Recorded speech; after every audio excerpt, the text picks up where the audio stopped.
नमो वरहंतारं नमो सिद्धारं नमो आर्याणं नमो वज्रायाणं नमो लोये सबसाहूरम् शुद्धात्मानमनेकान्तं साधुमुत्तम मंगलम वंदे संदृष्टिसिद्ध्यर्थं संदृष्ट्यर्थप्रकाशकम् मंगलम भगवान वीरो मंगलम गौतम गणे मंगलम कुंद कुंदाद्यो जैन धर्मोस मंगलम।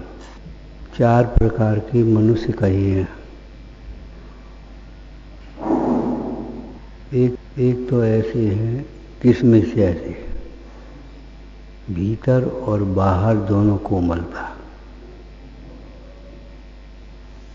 उत्तम पुरुष उनको कहा गया।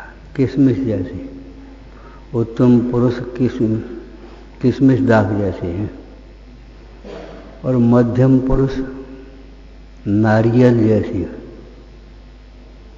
मध्यम पुरुष नारियल जैसी है। ऊपर तो कठोर दिखाई देता है, लेकिन भीतर उसके कोमल गरी और पानी। अधम पुरुष बेर जैसे, ऊपर ऊपर मीठी मीठी बातें करते, कोमल कोमल बातें करते हैं, और भीतर उनकी गुठरी है कठोर। और अधम से अधम पुरुष है सुपारी जैसे है, भीतर और बाहर दोनों ही कठोर रहा है। अक्षय तृतीया के दिन ये सोचना चाहिए हमारा स्वभाव कैसा है। कर्म सिद्धांत को समझना चाहिए।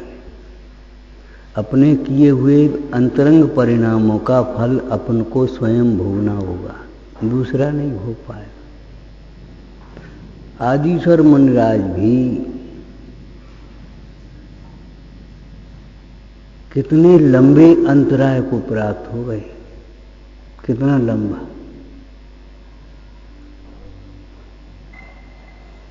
कुछ नहीं, बैलों को मुसीका लगा भूल गए थे।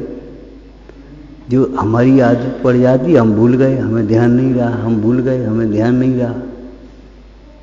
बैलों को मुसीका लगा करके भूल गए थे ऋषभदेव, और उस परिणाम के फल से उनके क्या हुआ, आहार का अंतराय होने पड़ गया। खाने में अंतराय किया था तो खाने का अंतराय पड़ गया। 22 घड़ी के लिए अंजना ने प्रतिमा को छिपा दिया था। 22 वर्ष का अंतराय पति के वियोग का पड़ा गया। जैसे बटका बीज छोटा होता है लेकिन उसका वृक्ष बहुत बड़ा होता है, ऐसे ही परिणाम तुम्हारी समझ में नहीं आता क्या हो गया।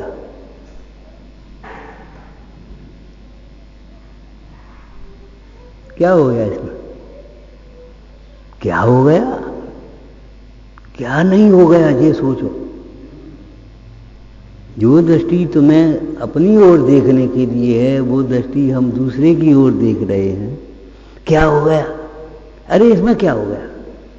हंसी हंसी में बहुत पाप हो जाते हैं, अनुमोदना से बहुत पाप होते हैं, मन से बहुत पाप होते हैं।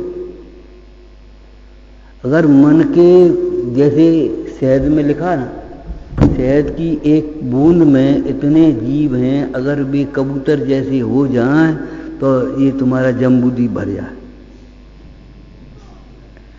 देखा, ऐसे ही ये समझ लो, अगर मन के पाप तुम्हारे उसके आंशिक रूप से भी वचन में आ जाएं तो प्रलय मच जाए। इसलिए टोडरमल जी ने बार बार कहा, भैया अपने अभिप्राय को निर्मल करने का उपाय करो। फल तो अभिप्राय में जो वासना बसी है उसका लगेगा। उसका दृष्टांत हमने क्या दिया था, याद है? ठग अगर लड्डू भी खिला रहा है तो वो ठग ही तो है। उसका अभिप्राय लड्डू खिला करके लूटने का है, और माता ताड़ना भी कर रही है तो उसका वात्सल्य है। बोलो आत्मानुशासन में क्या लिखा है? जो गुरु मुख से भला बोले और दोष को न बताए, दोष को न इनकार, वह गुरु अपराधी है, शत्रु जैसा है। जो कर्तव्य का पाठ नहीं पढ़ाते,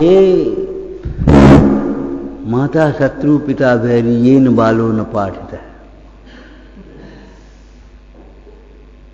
जो कर्तव्य का पाठ नहीं पढ़ाते वे माता तो शत्रु के समान है और पिता बैरी के समान है।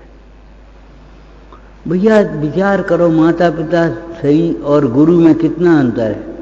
माता पिता तो शरीर के साथ संबंध है और गुरु का संबंध तो तुम्हारी आत्मा के साथ है। उन्हें तुम्हारी शरीर की चिंता नहीं, तुम्हें तुम्हारी आत्मा के हित की चिंता है।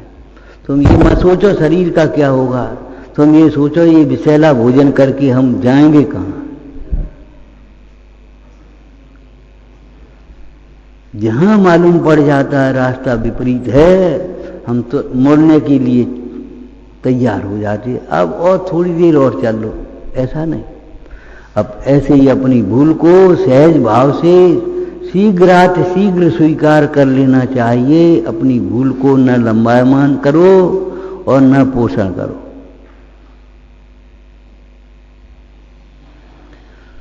अपने हित के लिए, किसी दूसरे के ऊपर एहसान के लिए नहीं, अपने हित के लिए। इस अहंकार, मिथ्या अहंकार को छोड़ो, लापरवाही के जीवन को छोड़ो, अवज्ञा करना छोड़ो, अपने हित के लिए। इसमें हमारा हित है। टोटरमल जी ने क्या लिखा, अहो इसमें तो मेरा ही प्रयोजन भाषित होता है। विपरीत अभिप्राय से कहां जाओगे, अवज्ञा करके कहां जाओगे। ठीक है, हमने कुछ नहीं कहा, तुमने सही कैसे समझ लिया उसे।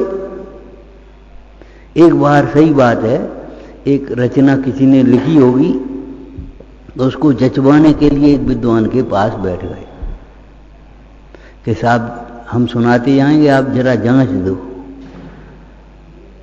अब वो विद्वान प्रसिद्ध विद्वान थे, वाणिज्य थे ऐसे समझ लो। तो सामने वाला सुनाता गया, वे सुनते गए, 4-6 पेज बांच लिए, 10 पेज बांच लिए। अब उस लेखक को ये लगा कि ये तो कछ कह ही नहीं रहे बाबा जी। उनकी शैली क्या थी, जो सही था उसको तो कहते थे हाओ भैया, और जो गलती थी वो कुछ नहीं, चुप रह जाते थे। सही पर हाओ भैया और गलती पर चुप रह जाते थे। जब 10 पेज बच गए, वाचन हो गया उसका, तो उसने कहा बाबा जी आपने कुछ कही तो है नहीं, गलत था तो कुछ बता ही नहीं। अब बाबा जी क्या कहें, बोले भैया कह तो रहे हम, हाओ भैया, कोई गलती हो तो बता। गलती क्या बताएं, तुम तो गलती को सही माने बैठे हो, पुण्य को धर्म माने बैठे हो, राग को धर्म माने बैठे हो, भोगों को सुख माने बैठे हो। अब तुम पूजा करो, पाठ करो, यात्रा करो, व्रत करो, तप करो, शील करो, क्या मतलब निकलेगा। वो राग हेतु धर्म इच्छा, इच्छाओं की पूर्ति के लिए ही तुम करोगे, कर दिया। जब तुम्हारी बाल बोध में लिखा है मिथ्यात्व के नाश के बिना धर्म का प्रारंभ नहीं होता और धर्म के प्रारंभ के बिना सुख शांति नहीं मिलती, तो अब आप सोचो, सोचो हमें कैसे हो जाएगा। ये मिथ्यात्व क्या चीज है, कैसे छूटेगी। मिथ्यात्व क्रिया का नाम नहीं है, किसी व्यक्ति का नाम नहीं है, मिथ्यात्व विपरीत मान्यता का नाम। इसमें क्या हो गया, इसमें क्या हो गया, क्या चाहते हो जाए तक ये सोचते हो। अपना स्वाध्याय तत्व निर्णय के लिए है, तत्व निर्णय भेद ज्ञान के लिए है, भेद ज्ञान स्वानुभव के लिए है। तत्व निर्णय के बिना किसी निर्णय पर नहीं पहुंची और अपने वही ढर्रा झांकी था, जो ही ढर्रा झांकी था, तो फिर स्वाध्याय से लाभ क्या हुआ। स्वाध्याय कर किया हमने और सोचा अरे ये तो गलत है, ये तो सही है, तो गलत को गलत माना, सही को सही माना, तब स्वाध्याय पूरा हुआ। जिसको लौकिक जीवन आप कहते हो, जिस ज्ञान का आचरण न हो उस ज्ञान से क्या लाभ होगा। तो आचरण में श्रद्धान और ज्ञान और आचरण तीनों अंतर्गत है। सम्यक दर्शन ज्ञान चारित्राणी मोक्ष मार्ग है। सोचो समझो विचार करो, ऋषभ मुनीश्वर को अंतराह कैसे हो गया और कितना धैर्य होगा उनमें। रोज रोज उल्टे काम होते थे और तो अभी वे अपनी सीधी मुद्रा लेकर के चलते। भाई ठीक है, अज्ञानी अपना अज्ञान नहीं छोड़ते तो हम अपना ज्ञान मार्ग कैसे छोड़ेंगे। सोचो उन्होंने अगर आहार के लिए जाने के लिए बंद कर दिया होता, नहीं जाते तो विधि कहां से मिलती। चलते रहेंगे तो किसी दिन विधि मिलेगी। आज को विधि है, अविधि है, तो कल विधि भी मिल जाएगी, और जब चलनी बंद हो गया तो विधि कहां से मिल जाएगी। हमने अगर विपरीत को सही मान लिया, अब सही कब होगा, कभी नहीं होगा।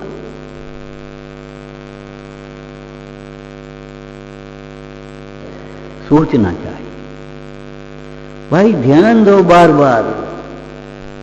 दूसरे को हीन समझने वाला, छोटा समझने वाला बहुत छोटा होता है।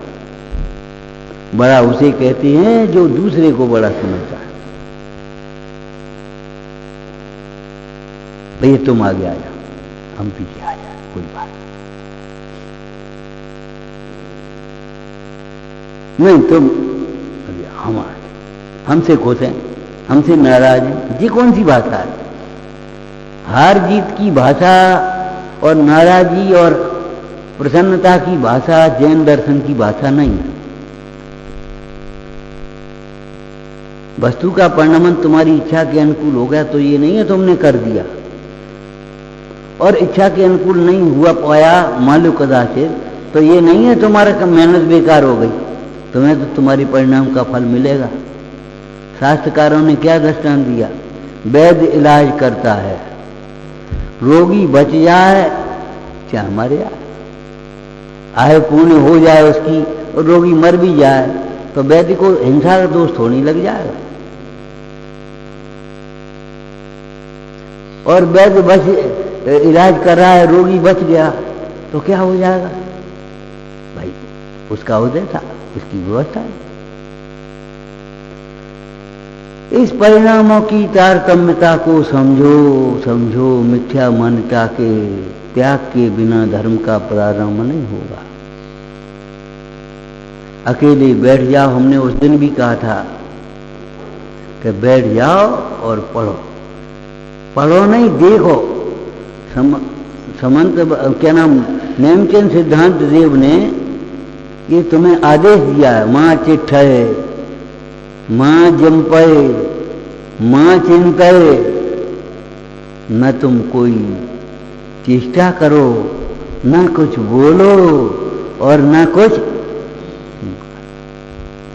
कुंद स्वामी ने भी यही कहा, तुम अपने मौन होकर के अपने कार्य को साधो। साधिए निज कार्य अविरल साधु रत रहे। साधु मुनिराज मौन होकर के अपने कार्य को साधते हैं। अब उल्टा कर दो, जो मौन होकर के अपना कार्य करते वे साधु होते हैं। पंडित जी ने जगह जगह लिखा, भैया दूसरों को देख करके अपने परिणाम मत बिगाड़ो, उन परिणामों का फल तुम्हें भोगना होगा। उसको क्या फर्क पड़ेगा, दूसरों को देख करके अपने परिणाम मत बिगाड़ो।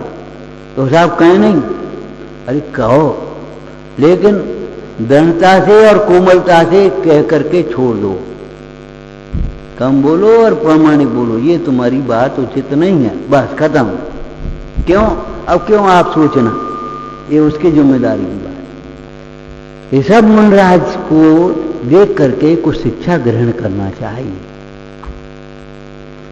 पहले बताएं कि बताओ क्या शिक्षा। एक तो अपने परिणामों का फल, दूसरे का दोष नहीं देखना। तीसरी, एक हमारे प्रयास में निरंतरता रहना चाहिए, निरंतर प्रयास कर। जब तक साध्य की प्राप्ति न हो जाए तब तक निरंतर प्रयास करते रहो। अमृतचंद स्वामी ने क्या कहा इस विषय में? भावेत भेद विज्ञानम मिद मच्छिन्न धारया तावत,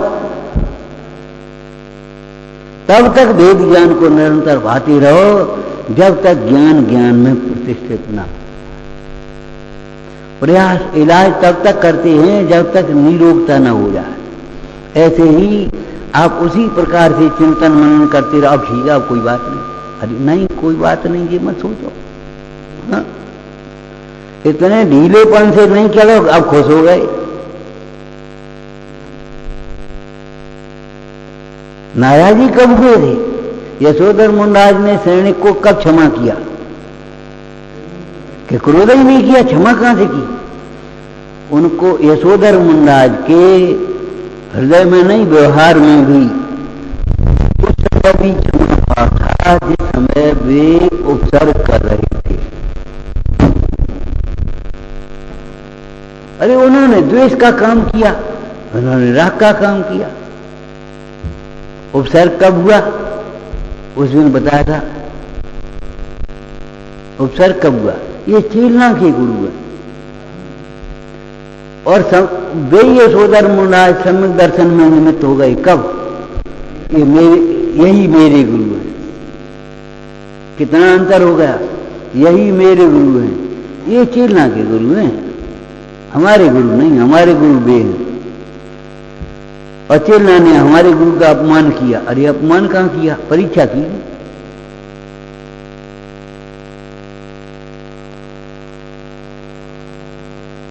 बताओ, मैं इनका अपमान का बदला लूंगा। अरे तू अपनी दृष्टि बदल ले, इससे ज्यादा बढ़िया बदला लेने का कोई उपाय नहीं। बदला लेने का उपाय क्या है? बोलो। अपकार का बदला उपकार से चुकाना चाहिए। जो तुम्हारे साथ अपकार करे उसे उसके साथ में उपकार करो।